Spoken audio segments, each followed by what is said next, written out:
विराजमान इस विषय के ज्ञाता मान्यवर विद्वान और सभागार में उपस्थित सभी मान्यवर विद्वान अध्यापक, शोधार्थी और पदव्युत्तर छात्र, आप सभी को मेरा सादर नमस्कार।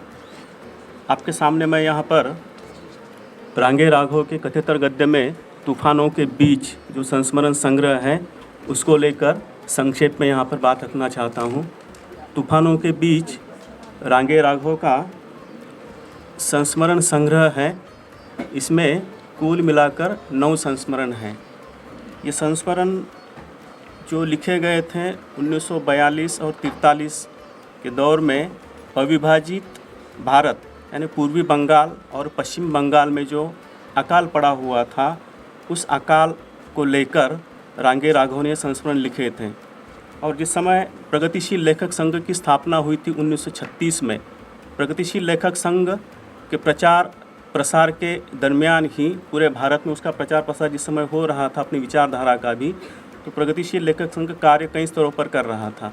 तो उसी में एक बंगाल का अकाल जिस समय पड़ा हुआ था, तो प्रगतिशील लेखक संघ की एक शाखा, आगरा की शाखा ने बंगाल में पड़े अकाल पीड़ितों की सहायता के लिए डॉक्टरों का एक दल भेजा था। डॉक्टर कुंटे इस दल के प्रमुख थे और उनके नेतृत्व में प्रशिक्षणार्थी डॉक्टर छात्र उनको लेकर ये दल उस बंगाल में गया था।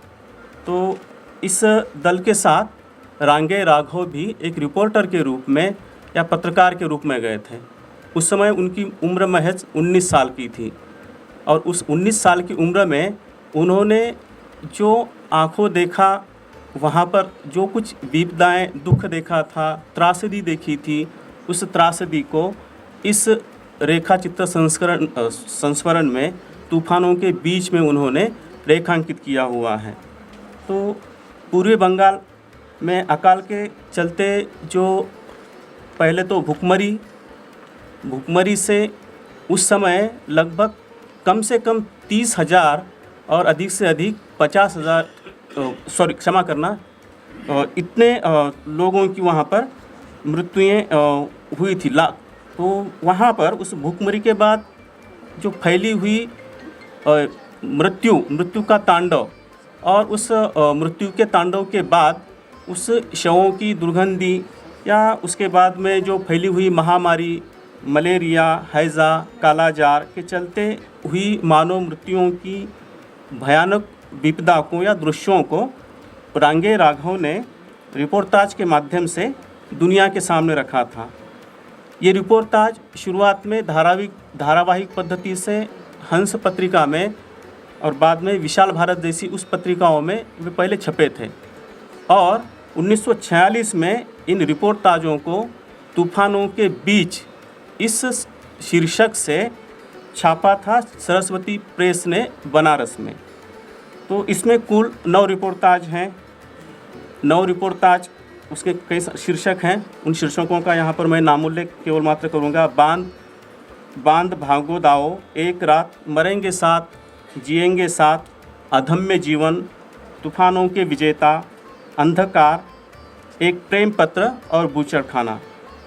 वैसे देखा जाए तो रांगे राघव मूलतः एक रचनाकार जो हैं, प्रगतिशील रचनाकार हैं, विचारक हैं, एक शोधार्थी के रूप में भी जाने जाते हैं। उन्होंने भारतीय इतिहास पर या सभ्यता पर कई सारे उपन्यास लिखे, उनके कहानी संग्रह भी उस पर हैं।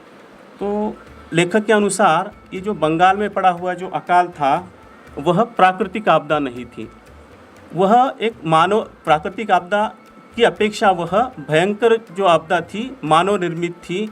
वह आपदा इंसानों द्वारा निर्माण की गई थी, बल्कि यह उस समय हम अंग्रेज़ों की सत्ता में थे और अंग्रेज़ों की नीतियों के चलते या उस शासन सरकार की नीतियों के चलते वह आपदाएं जो हैं और विकराल रूप धारण कर गई थी। उपनिवेशिक शासन द्वारा दिए दुख की तुलना करते हुए रांगे राघव ने उस रेखा चित्र के शुरुआत में ही लिखा है, बंगाल का अकाल मानवता के इतिहास का बड़ा कलंक है। शायद क्लियोपेट्रा जो मिस्र के टैलोनिक साम्राज्य की जो साम्राज्ञी थी, तो उसने अपने धन वैभव और साम्राज्य की लिप्सा में अपने गुलामों को इतना दुख नहीं दिया जितना कि आज एक साम्राज्य और अपने देश के पूंजीवाद ने बंगाल के करोड़ों आदमी, औरतों और बच्चों को भूखा मार कर दिया है। तो द्वितीय विश्व युद्ध का यह दौर था। 42-43 के दौर में ये अकाल की स्थितियाँ या भूखमरी की स्थितियाँ क्यों निर्माण हुई, तो मानव निर्मित आपदा किस कारण निर्मित हुई, तो वह दौर जो था वो द्वितीय विश्व युद्ध का दौर था। 42-43 में पूरे विश्व में युद्ध चल रहा था और बर्मा और सिंगापुर ये दो शहर जो हैं उस पर जापान ने कब्जा कर लिया था और वहाँ से भारत में चावल का निर्यात किया जाता था, व्यापार किया जाता था। और बर्मा और सिंगापुर जापान के कब्ज़े में जाने के बाद जापान ने उस निर्यात पर पूरी तरह से पाबंदी लगा दी या वह बंद हो गया। ये कारण था और ये रोक लगाने के कारण और इसके द्वारा जो उन्होंने जो कदम उठाए अंग्रेज़ी सरकार ने भी वहाँ पर उसकी ओर ध्यान नहीं दिया। उनको चाहिए था कि वह वहाँ पर धन धान्य की उपलब्धता प्राप्त करा दे, पर उन्होंने ऐसा कुछ नहीं किया क्योंकि वह तो साम्राज्यवादी सरकार थी, विदेशी सरकारें थीं। अगर हमारी अपनी सरकार होती तो कुछ बात और अलग होती, पर उन्होंने ऐसा कुछ ध्यान नहीं दिया। और फिर ब्रिटिश सरकार ने वहाँ पर अपने सैनिकों के लिए मतलब उनको लगा कि ये जापान जो है और आगे बढ़े और वहाँ पर जहाँ पर ब्रिटिशों के उपनिवेश थे वहाँ पर और हमला न कर दे। इसलिए उन्होंने क्या किया, सैनिकों के लिए अनाज इकट्ठा करने का काम शुरू किया। चावल जो बंगाल का मुख्य खाद्य है, तो उस चावल को उन्होंने पूरे गोदाम भर दिए या ब्रिटिश जो की छावनियाँ जो थी उन छावनियों में, उन गोदामों में चावल इकट्ठा कर दिए और वहाँ पर लोगों ने भी शुरुआत में उन चावल को सस्ते दामों में बेचा, उन्होंने भी खरीद लिया। और बाद में जो है ये अकाल की स्थितियाँ जैसे ही बर्मा और सिंगापुर उनके कब्ज़े में चले गए जापान के, वहाँ से रसद आपूर्ति बंद हो गई या आयात निर्यात थम गया, तो उस समय वहाँ पर साम्राज्यवादी ब्रिटिश सरकार ने भी ध्यान नहीं दिया और अकाल और अधिक विकराल रूप धारण कर लिया। और वहाँ पर अकाल के चलते कई सारी मृत्युएं होने लगी और वहाँ पर लोग जो हैं भूखे मरने लगे। जहाँ तहाँ देखे तो सब जगह पर लोग मरणासन्न अवस्था में थे, हड्डियों के कंकाल बन गए थे, मात्र केवल हड्डियों का ढांचा बचा था। ऐसी स्थितियाँ निर्मित हो गई थी और लोग भूखे मर गए। एक एक परिवार में अगर मान लीजिए किसी परिवार में अगर 15-20 लोग हैं तो 20 के 20 लोग काल के गाल में समा गए, कहीं पर 15 लोग समा गए और उनको दफनाने के लिए इतनी खराब अवस्था थी कि दफनाने के समय जब हिंदू थे मुस्लिम थे तो उनको दफनाने के लिए एक जगह पर 15-15, 20-20 लोग दफनाए गए।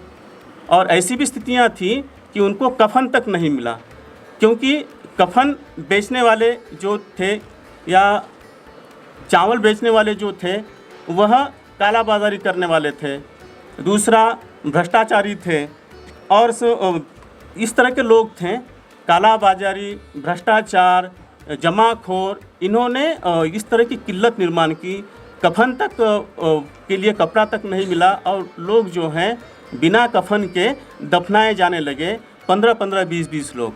और बिना अनाज के लोग भी मरे, जहाँ तहाँ जाए तो गाँवों में भी लाशें ही लाशें। जब डॉक्टरों का दल गया गांव में तो वहाँ पर पहले लोग उनके स्वागत के लिए नहीं आए, तो वहाँ पर लाशें, वहाँ पर कब्रें दिखाई दी। अगर हिंदू हैं तो हिंदुओं की लाशें जो हैं गंगा में बहा दी गई। समुद्र के किनारे पर लाशों के ढेर हैं, कंकाल हैं और उससे जो है महामारी बाद में फैली। मलेरिया है, हैजा है, कालाजार है, ऐसी सारी चीज़ें महामारियाँ फैली और उससे भी मृत्यु की अधिक भयानकता हो गई और लोग मारे गए। तत्कालीन ब्रिटिश प्रधानमंत्री भी इसके लिए जिम्मेदार थे। उन्होंने समय रहते अगर इसकी ओर ध्यान दिया होता तो ये स्थितियाँ इतनी ख़राब नहीं बन पाती, पर उन्होंने समय रहते ध्यान नहीं दिया और भारतीयों को मौत के काल में समाते हुए वह देखने लगे। उन्होंने कोई कदम उठाया नहीं।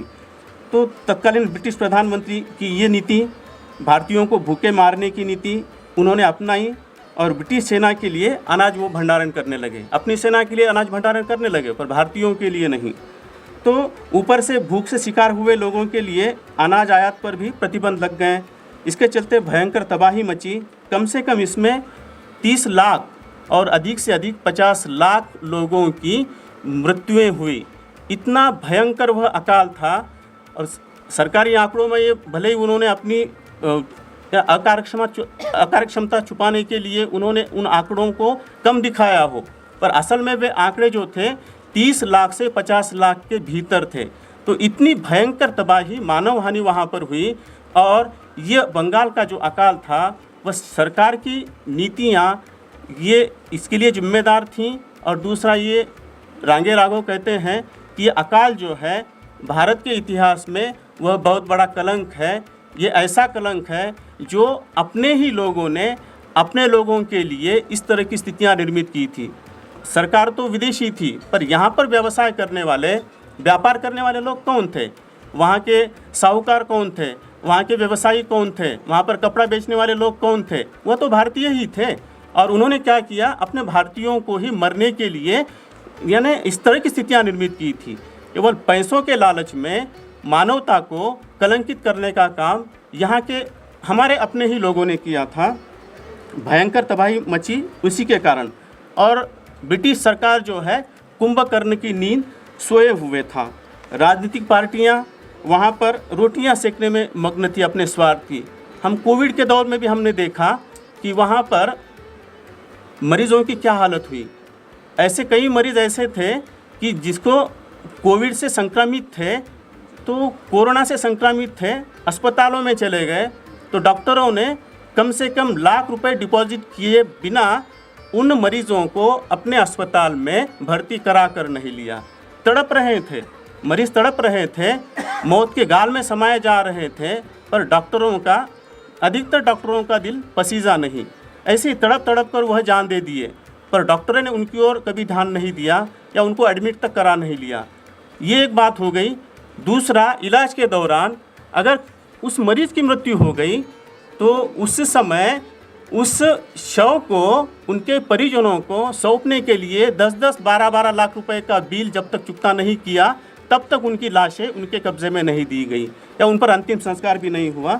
ऐसी सारी स्थितियां जो है हम इस कोविड के दौर में भी हम देख चुके हैं। तो वह स्थितियां, उस तरह की स्थितियां उस दौर में भी थी। तो रामचरितमानस में कहा गया है, जासु राज प्रिय प्रजा दुखारी, सो नृप अवसी नरक अधिकारी। मतलब जिस राज्य में प्रजा दुखी है यानी परेशान है और उस दुख की ओर, परेशानी की ओर शासक का अगर ध्यान नहीं जाता है तो ऐसा राजा निश्चित ही नरक का अधिकारी होता है। तो सरकार ने, हम कोविड के दौर में देखा कि राज्य की सरकारें हों, कई सरकारें हों, प्रयास तो किया पर पूरी तरह से प्रयास नहीं हो पाए। लोग समय पर उनको टीके भी नहीं मिले। जब रेमडेसिविर आया तो उस समय कालाबाजारी करने वाले लोगों ने जिस इंजेक्शन की कीमत साधारण सी, सामान्य सी थी, उसको 50-50 हज़ार रुपये में बेचा। लोगों की जानें जा रही थी, पर डॉक्टर हैं या मेडिकल वाले हैं, पैसा कमाने में लगे हुए थे। एक परिवार का व्यक्ति तो हमेशा के लिए चला गया। उस परिवार का दुख वो देख नहीं रहे थे, वो पीड़ा देख नहीं रहे थे, वो पैसों के पीछे लगे थे। तो संक्षेप में यहाँ पर मैं कहना चाहूँगा कि तूफानों के बीच में यही पीड़ा, यही व्यथा जो है, वेदना यहाँ पर रांगे राघव ने इसके माध्यम से रखी हुई थी। ये अकाल जो था मानवता के लिए बहुत बड़ा कलंक था। उस अकाल में भी बंगाली यानी बंगाल के लोग जो हैं अपनी जिजीविषा, अदम्य साहस को वह छोड़े नहीं थे। उन्होंने कोशिश की, प्रयास किया, बड़े साहस से उस परिस्थितियों का मुकाबला किया। तो ये सारे संस्मरण जो हैं इस तूफानों के बीच, इस संस्मरण में 9 संस्मरणों ने रांगे राघव ने अपने अनुभव को यहाँ पर रखा हुआ है।